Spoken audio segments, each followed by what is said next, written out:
who do you give zakat to? There are 8 categories mentioned in the Quran, but there's really only 2 that are relevant to most of us, and that is faqir and miskin. Faqir and miskin. And what is the difference between faqir and miskin? The majority position is that faqir is somebody who does not have enough to live a normal life. Miskin is somebody who's struggling to live, but he might have some meager life. So he has a house, but it's too small for all of his children. He has a very old car. This is miskin. And remember, we just mentioned in Surah Al-Kahf that the ship belonged to what? Miskin. The ship belonged to miskin. So they're struggling, they're eking out an existence. And so you give to a person. Now this is, again, there's a whole spectrum of opinion. I'll just tell you what I think is the strongest position, and Allah knows best. Every culture, every society has a norm that they consider to be, it's okay to live up till this level. If you go beneath this level, this is poverty. And this changes from culture to culture. Let me give you an example.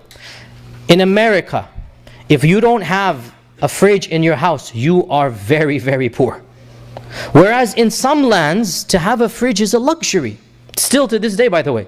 In some lands, to have a fridge is a luxury. It's not something that is necessary, right? In America, in most cities, if you don't have some type of car to get around, then really you're struggling to live, right? If you don't have some type of car, even if it's an old car, you're struggling to live. There's a certain level that is understood, that this is a level that beneath which you are considered to be living in difficult circumstances. Now, what this level is not a fine line, it's a little bit of common sense. You know, the Sharia does not come with fine lines, it's common sense here.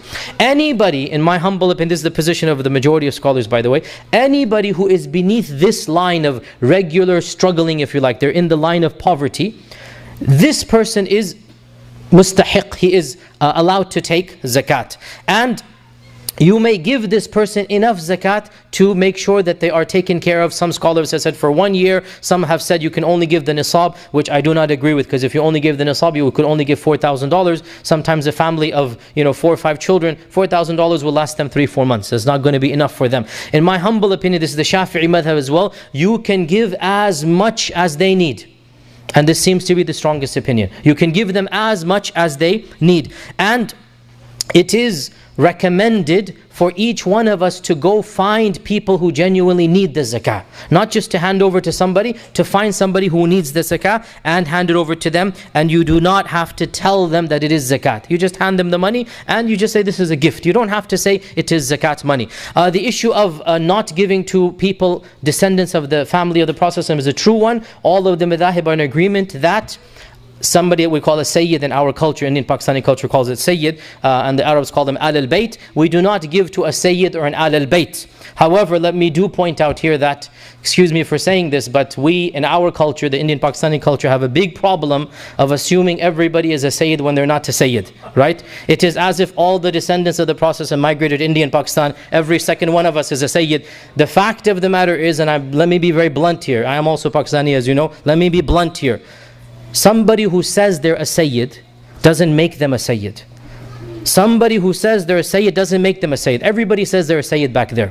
The fact of the matter, if a person is genuinely a descendant of the Prophet, they would have a shajara, they would have a genealogy chart. And we know this from experience, from interacting with the people. The real descendants of the Ahl al-Bayt, the real descendants, they kept a shajara, they kept their lineage. Just because your grandmother told you you're a Sayyid doesn't make you a Sayyid. So if somebody says, yeah, I think I'm a Sayyid, it doesn't make him, if he's mustahiq of zakah, you may give him zakah. And the final point here, inshallah relevant to our MIC thing, is that what I recommend and advise, and I am doing this myself inshallah as well, just to say that I fully believe in this, divide your zakah into portions. One portion, you find the mustahiq yourself. Go to some relative, go to somebody, friend, and give them zakat. Another portion, you give over to get to people you don't have access to. I don't have access to the refugees in Syria, but I want to give them zakat. So what do you do then? Here comes in MIC. Alhamdulillah, as we said, we will take your zakat money, and we have 2 projects that we're going to give to. And this was again, I'm a strong believer in this. One of them has to be local. I'm a strong believer in local projects. We need to find our own mustahiq in this community and give them zakah. Many of us, we probably don't know people, or we cannot find that many people for here in Memphis. We will take charge of that. There are people that are deserving of zakat. We will take charge of giving them zakat in Memphis. One portion will go to them, another portion to the refugees and the laji'in in Syria and Jordan and Turkey, wherever they are. We will give it to them, and one portion you guys find your own people, your families, your extended relatives. And as I said on the chart, you may give zakat to relatives as long as they're not ascendants and descendants and your wife, right? You cannot give to anybody above you. Mother, father, grandfather, grandmother. You cannot give to anybody below you. You cannot give to your spouse. You may give to a brother or a sister if they are mustahiq of zakah. You may give to a cousin or an uncle, and in fact this is more rewarding as long as they are mustahiq of zakah. I know a lot of questions have been raised. Obviously we don't have time to get into them, but alhamdulillah, I mean, I'm here, there are other scholars alhamdulillah in the community as well. Anytime you need, inshaAllah ta'ala, you can come to me and ask me, and with this inshaAllah we will resume. Jazakumullahu khair. Assalamu alaikum wa rahmatullah.